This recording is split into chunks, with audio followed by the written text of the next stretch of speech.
जनसंख्या वितरण को प्रभावित करने वाले कारक। पहला, भौगोलिक कारक। स्थलाकृति।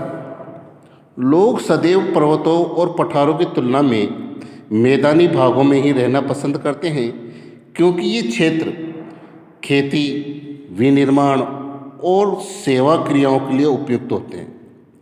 गंगा के मैदान विश्व के सबसे अधिक घने बसे क्षेत्र हैं, जबकि एंडीज, आल्प्स और हिमालय जैसे पर्वत विरल बसे हुए हैं। अब स्थलाकृति में लोगों को सुविधाएं ज़्यादा रहती है। खेती, कृषि, भवन निर्माण और यातायात के साधनों की इन पर सुविधाएं होती है, इसलिए मैदानी भागों में ही अधिकांश लोग रहना पसंद करते हैं। उसके बाद में दूसरा कारण है जलवायु। लोग सामान्य रूप से चरम यानी अधिक चरम जलवायु, जो अत्यधिक गर्म अथवा अत्यधिक ठंडी, जैसे सहारा मरुस्थल, रूस के ध्रुवीय प्रदेश, कनाडा और अंटार्कटिका में रहने से बचते हैं।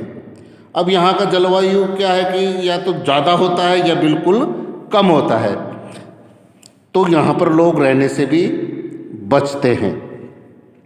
इसके बाद में तीसरा कारण है मृदा। उपजाऊ मृदाएं कृषि के लिए उपयुक्त भूमि प्रदान करती है। भारत में गंगा और ब्रह्मपुत्र, चीन में हुआंगी, चांगजियांग तथा मिस्र में नील नदी के उपजाऊ मैदान घने बसे हुए क्षेत्र हैं। अब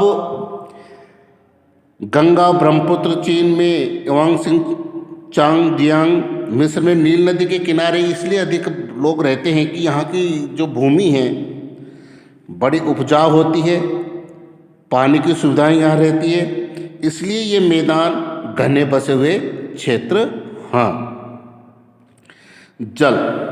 लोग उन क्षेत्रों में रहने को प्राथमिकता देते हैं जहाँ अलवणीय जल आसानी से उपलब्ध होता है। विश्व की नदी घाटियाँ घने बसे क्षेत्र हैं, जबकि मरुस्थल विरल जनसंख्या वाले हैं। अब लोग जहाँ अलवणीय जल होता है यानी मीठा पानी जहाँ होता है, नदियों में, झरनों में, तालाबों में, तो वहाँ रहना पसंद ज़्यादा करते हैं, न कि जैसे मरुस्थल में विरल जनसंख्या वाले बहुत कम जनसंख्या रहती है। अगला, खनिज। निक्षेपों वाले क्षेत्र अधिक बसे हुए हैं। दक्षिण अफ्रीका की हीरे की खानें और मध्य पूर्व में तेल की खोज ने इन क्षेत्रों को लोगों को रहने के लिए प्रेरित किया है। अब जिन क्षेत्रों में खनिज संपदा की अपार भंडार हैं, वहाँ भी लोगों का रहना बहुत अधिक है। जैसे दक्षिण अफ्रीका में हीरे की खानें, मध्य पूर्व में तेल की खोज, इन कारणों से लोग यहाँ पर अधिक रहते हैं।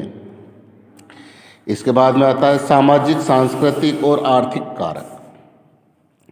आर्थिक कारक। औद्योगिक क्षेत्र रोजगार के अवसर प्रदान करते हैं। लोग बड़ी संख्या में इन क्षेत्रों की ओर आकर्षित होते हैं। जापान में ओसाका और भारत में मुंबई दो घने बसे क्षेत्र हैं। अब क्योंकि मुंबई है, मुंबई को आर्थिक दृष्टि से भारत का सर्वश्रेष्ठ राज्य माना गया है। यहाँ पर प्रत्येक व्यक्ति को कार्य मिलता है और अपने रोजगार के लिए यहाँ पर ही ज़्यादा जाते हैं। सांस्कृतिक कारक। धर्म और सांस्कृतिक महत्व वाले स्थान लोगों को आकर्षित करते हैं। वाराणसी, यरूशलेम और वेटिकन सिटी इसके कुछ उदाहरण हैं। जिन स्थानों पर धर्म और अपने संस्कृति को जोड़ने के क्षेत्र है, वहाँ भी लोग अधिक रहना पसंद करते हैं। सामाजिक कारक। अच्छे आवास, शिक्षा और स्वास्थ्य सुविधाओं के क्षेत्र अत्यधिक घने बसे हैं। उदाहरण के लिए पुणे।